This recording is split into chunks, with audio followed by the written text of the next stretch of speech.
Hi, everybody. This is another weekend edition of Tony's Take and another interview with one of our esteemed negotiating team members. In fact, this is our lead negotiator, Rich Londraville. And before I let him introduce himself, I'm going to say a couple of things. One, he's not really had internet consistently at his house. And if you've spent any time with him in this last week, you probably already know that for like the last 6 days. So it's very exciting to see him at home because where he does his chief negotiating at home is often in the basement with this little sheet behind him. Sometimes there's a cat, sometimes there's a dog. He's juggling all those things.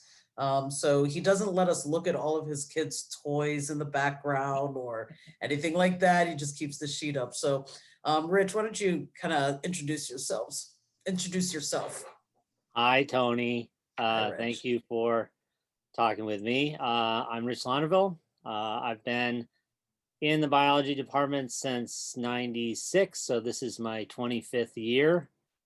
I teach at all levels of biology from undergrad to graduate, and I've spent a lot of time working on fish, but also I've done some stuff with whales and birds and lizards and all kinds of cool critters like that. So you basically are super unbusy right now. You have nothing going on, nothing. So you have a ton of time to devote to the university AAUP. Just like the rest of you. Like nothing special going on this semester, no extra work. Just No worldwide pandemic. no, yeah, Yeah, just like everybody, business as usual. yeah.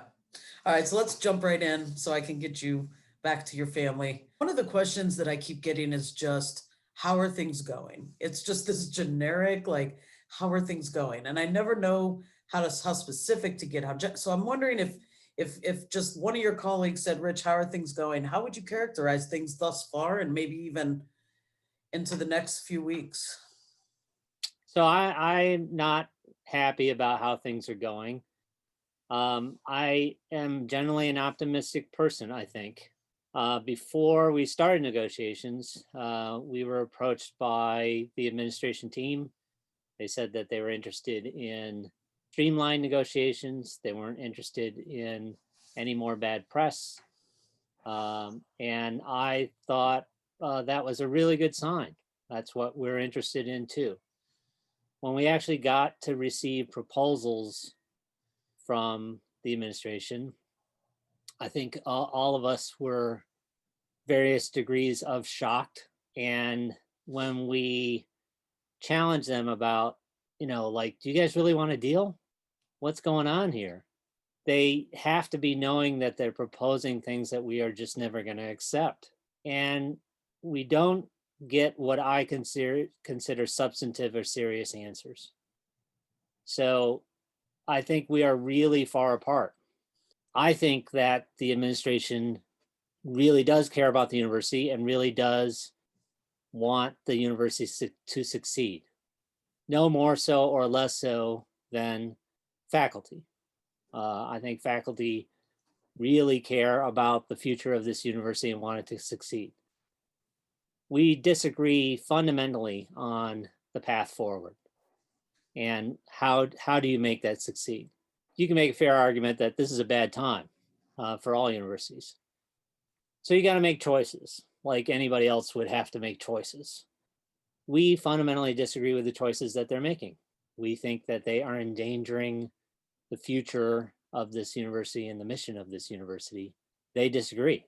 They think that we are being greedy and not sensitive to the unique situation we're in right now.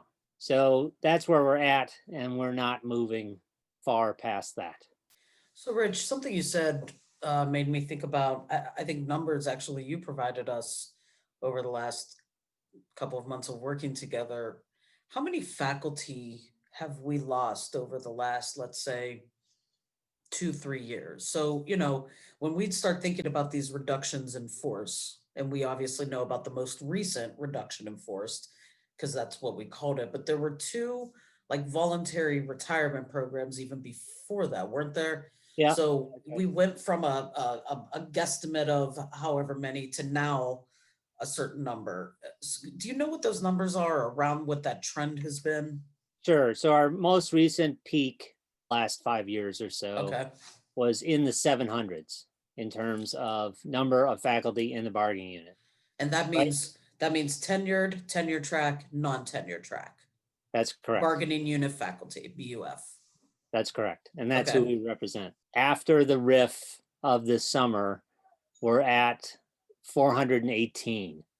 I think that's correct. It's a really dramatic change in a really small amount of time. So when the university talks about right sizing, and the university talks about, look, our enrollment has gone down. Um, our response is the faculty has been reduced by what? By almost 40%? I mean, Yeah, close to 40%, right? right. Okay. And when we think about those reductions, who's picking up the slack of the faculty who have retired or have been riffed? So you know that we are. Yeah, So and right? everybody, any faculty members watching this knows that they're thinking I am, you Yeah, know, and they are burned out, yeah. and we hear that and we know that. I'm not sure how much the administration appreciates that, and that is something that is a little bit hard to get across in terms of what we're asking for. So when we say we need this for wages or we need this for benefits, what we are saying is, in order for this to be a reasonable place to work, this is what we need. The status quo is this sort of first column. Okay, so the university is proposing, and this is what they proposed over the summer that we turned down in ratification. So no changes to the first two tiers, and then I mean, as much as a 19% increase if you're making over 125, as much as a 15% increase if you're here, as much as a 12%. So is that accurate as well? Yeah. So what these numbers are, the percentage is how much of the cost of the plan is paid by the employee. And then our proposal is this last column. So again, no change really to those first three brackets, but once you hit 75, we're looking at increasing ours as much as 1%. There's maybe 2%, 4%, and even 6% in that top bracket. Yeah. Okay. So getting back to what I was saying before, it's not that we aren't saying we aren't willing to contribute, but we're saying that if we accept the university's proposal, how are we going to recruit faculty and how are we going to keep faculty? We are very concerned that those faculty who can leave will leave, and replacing faculty will be very difficult. In my department, we've had 3 failed searches in the last 5 years. And this is my 25th year. That has never happened before. It's not just that we want to be fairly compensated. We want to have good benefits because we want those things. It's that we're worried that if we are a workplace that doesn't have those things and we accept the changes proposed by the university, that we're going to contribute to the decline of the university. And that's what we're really worried about. And honestly, this is now, my personal opinion, and I don't know if you would agree. I find their economic proposals even less terrifying than their non-economic proposals.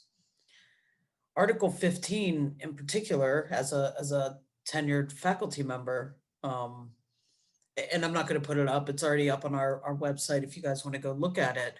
But I remember the faculty showing me the contract. And honestly, I was like, is it good? And they were like, yeah, it's pretty good. There's some good parts, some bad parts, but every year, whatever. Yeah. But it wasn't a big decision it was just and really they were showing me the RTP in the contract. So I was like, okay, great. It looked fine.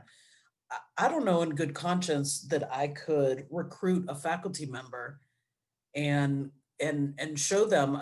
Article 15 is just what they they can get rid of any of us for any reason, whether we're tenured, not tenured, whether we're in a multi-year contract as an NTT, or whether we're, and that's even more terrifying.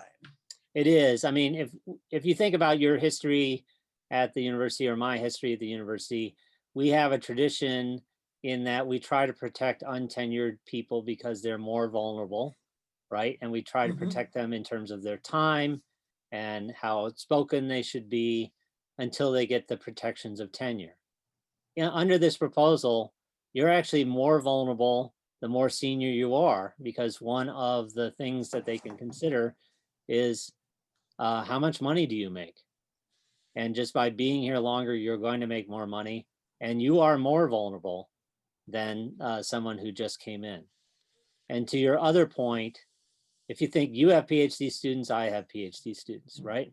Mhm. If they are going and they have a job offer and they ask for your advice and they show you that clause, right, in Article 15, Mhm. I think your advice would be, yeah, I don't think you want to go here. 100%.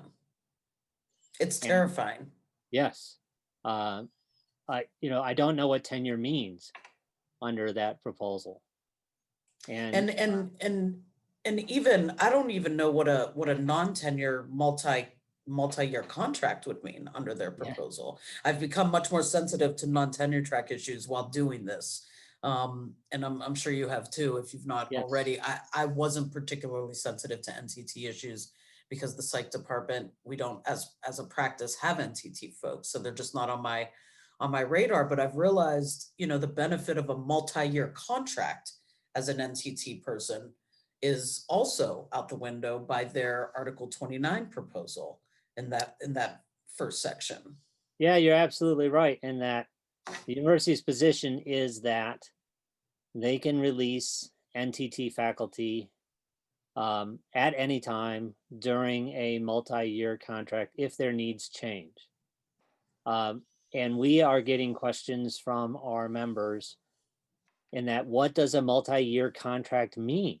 So if I have a 5-year contract and the university can release me at any time, what is the meaning of that 5-year contract? I'm not just throwing that up as a silly question. I honestly don't know what the answer to that question is from the administration.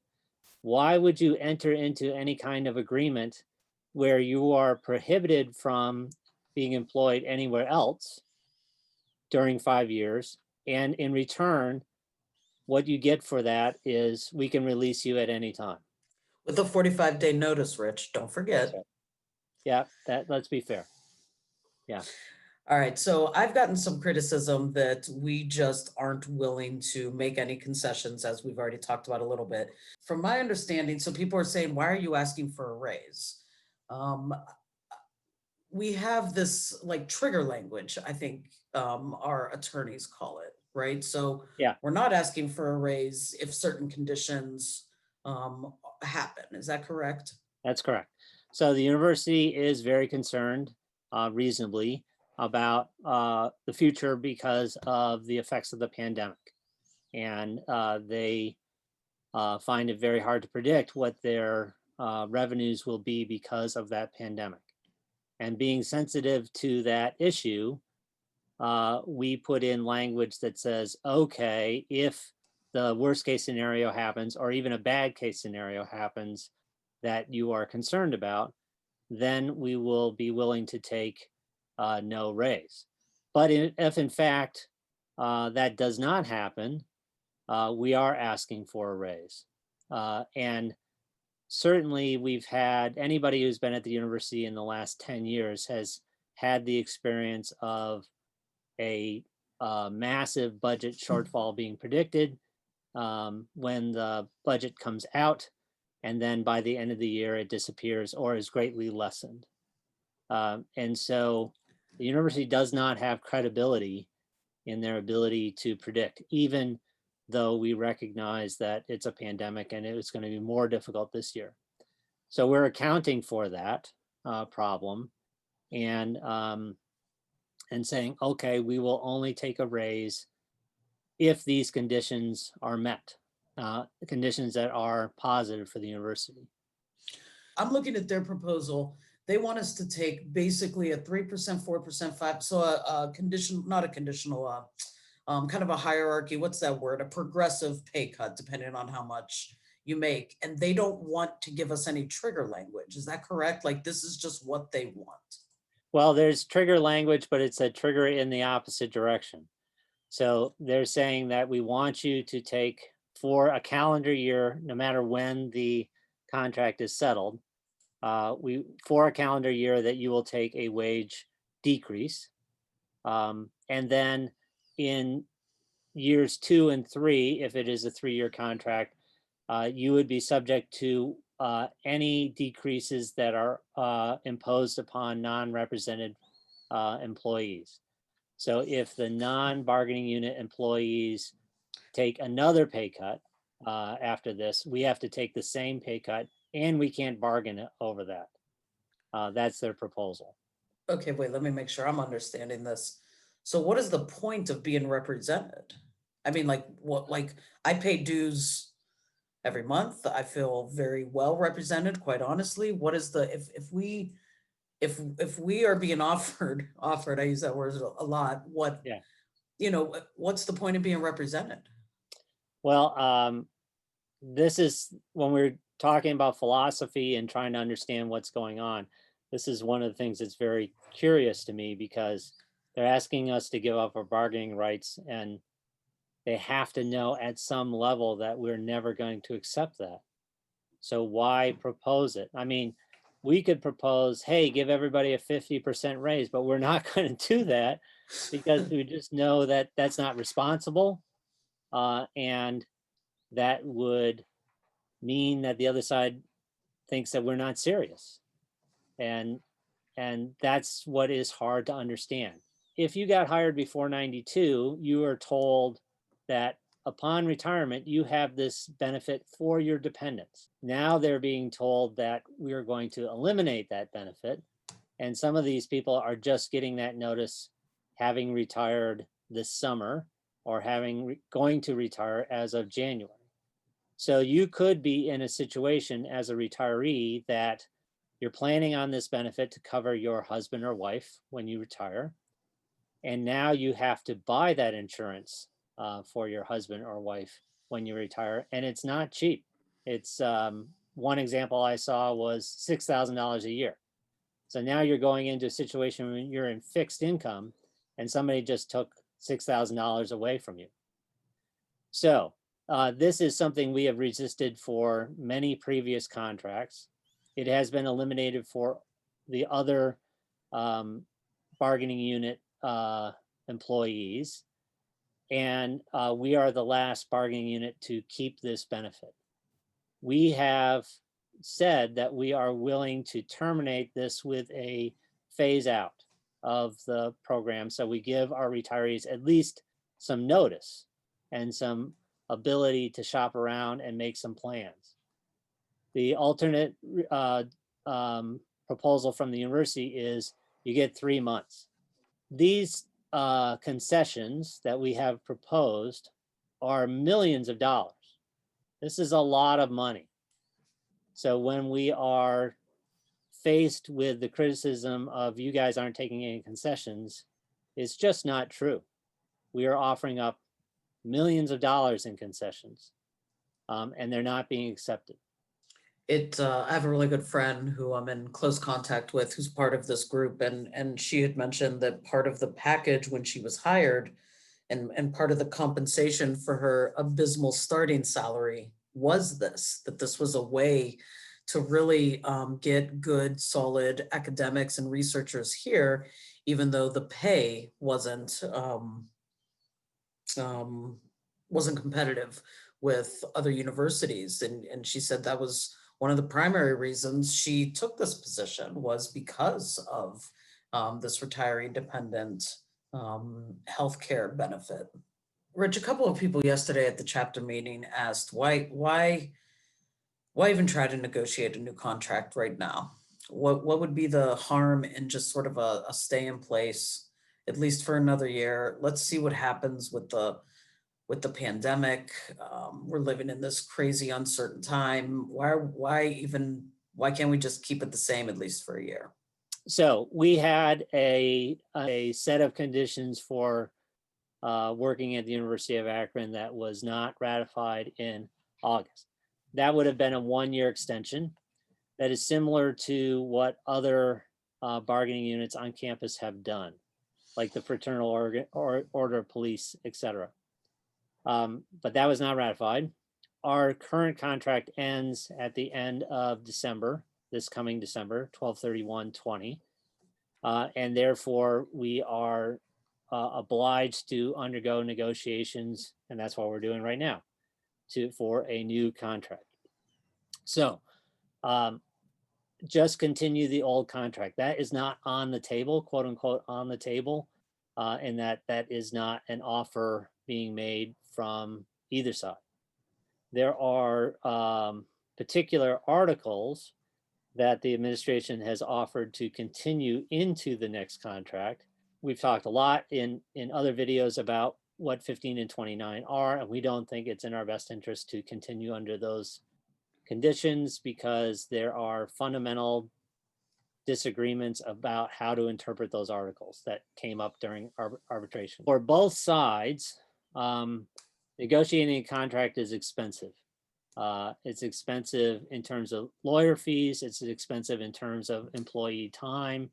And so in general, a 1-year deal is not desirable because you're just going to have to do it again next year. And you're going to have to start again in a few months in order to get it done for next year.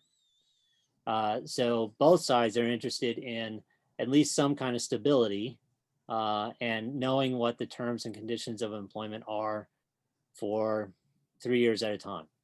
That helps the university in that they can make plans on how to dig us out of a hole. And it helps faculty in that they don't have to worry so much about, am I going to have benefits? So it's not up for negotiation in terms of, well, let's just stay with the current contract. That's just not being considered. So that's just not an option. So a final question, and I hesitate to even ask it, quite honestly. I think it's kind of terrifying. But what if the two sides don't agree? So you said our contract ends on December 31st. Does that mean on January 1st I'm losing my health care? Like what happens? Let's say we're right here, a month from now. Yeah, so it doesn't mean you lose your healthcare or your wages. All Okay. terms, conditions of employment continue until there are lots of scenarios that could happen. So we can go through the fact-finding process. Fact-finding takes a while to set up. So either side can say, we want to pursue fact-finding, and then the way it is in our contract that we agree on what a fact finder is, and then we find out what the schedule is for the fact finder and what the conditions are going to be. What is it binding though? So one question I've had is it like, didn't we just do this with arbitration regarding force majeure? I know that was a very specific thing, but what the fact finders say, does that mean that's it? It's No. binding? So Okay. it's not binding. So either side can reject a fact finder's report. Okay. If it's not rejected, it's accepted. So that sounds duh, but it's a legal thing. So you vote to reject, you don't vote to accept. And all of us vote, not just the negotiating team, but our whole buff has Correct. to vote to reject. And so it's not 60% of the people who choose to vote, it's 60% of total membership. That's correct. Wow. And it's 60% have to vote in the same direction. So it's not 60% of vote, it's 60% have the same vote. Wow. So the burden. So it's much harder for us. Correct. To reject fact finding than it is for the administration to reject fact finding. That's correct. So, but if either side rejects, then that's just it. So you might say, so why would you go through fact finding? It's because it's a third party that is saying, yeah, you guys aren't crazy. What you're asking for is reasonable. and that's a helpful thing. Sure. After fact finding and after whatever happens with the vote, you can return to negotiations. Um, if the fact finding report is not rejected, um, and we don't return to negotiations, that's the contract. So Okay. what the fact finder decided, it's accepted. We don't return negotiations, that's the contract. But if one side rejects, and let's say we go back to negotiations to no avail, what, yeah, Then the university can impose their last best final offer. okay, And at that point, we can strike. So before we strike, we would have to have a strike authorization vote. That vote has to pass by a simple majority, not the other rules that we were talking about. yeah. And then we would have to give the administration 10 days notice of a strike. Okay, so timeline, I mean, if I'm thinking practically and I'm thinking as pessimistically as possible, let's say, my wife and I are thinking we're going to have to strike as worst case scenario. That wouldn't be happening in January, or like the timeline you're talking about seems to bring us out to at least February, maybe even March. Yeah, I think that's correct. End of February, March. Okay, so I still have my health insurance, I still have my pay for those first couple of months. So if we're trying to tighten our belts for Christmas or whatever, holidays, we still have a couple of months to perhaps, worst case scenario, save money for a strike. Best case scenario, save money for the world didn't end and we Yeah. could go on a trip or something like that type of thing. Yeah, and it's, we're just telling our members, these are scenarios. In no way are we seeking a strike, and in no way do we think that that is a good thing.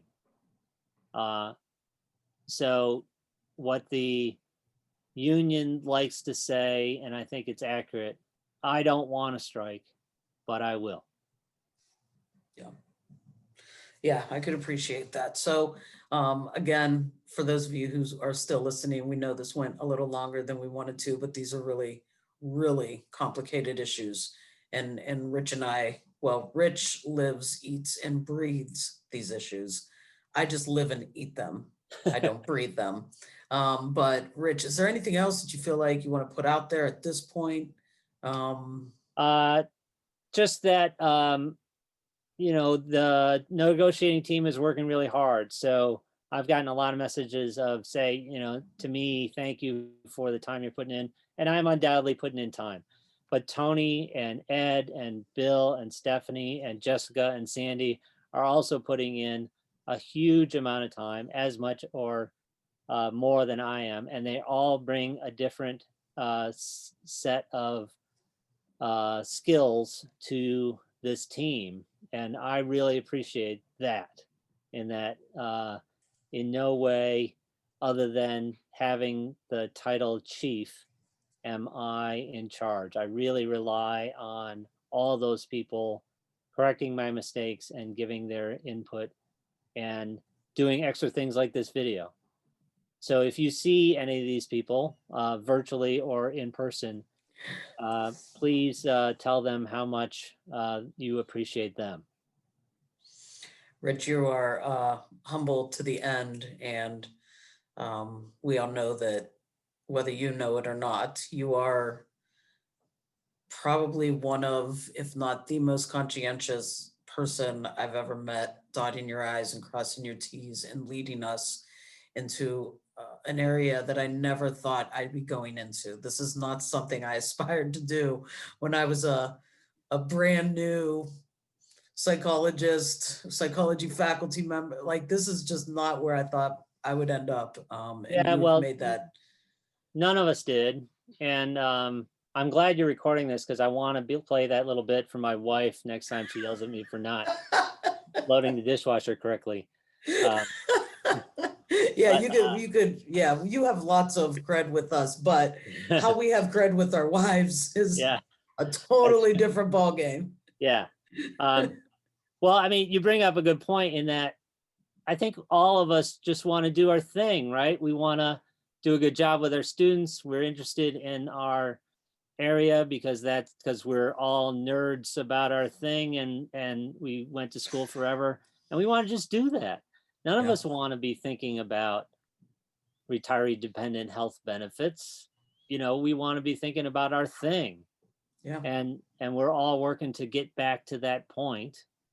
But the reason that we are putting all that aside and as much as we can and concentrating on this is because we are worried. We're worried that we're not going to be able to do our thing for our yeah, students. yeah, And that's what this is all about, is our students, right? Can we deliver what we know we can for our students under these conditions? That's what we're fighting about. that's a great place to end. And I'm gonna go do my thing when I'm off here for my students for at least a couple of hours before then trying to just watch football all day. Thank you, Tony. Rich, thank you so much, really. I know you have an incredible amount of time that you're putting into this, and so am I. So I appreciate the kudos from you, but thank you for spending some time with us and talking us through these issues, and have a fantastic Saturday. All right, thank you. All right.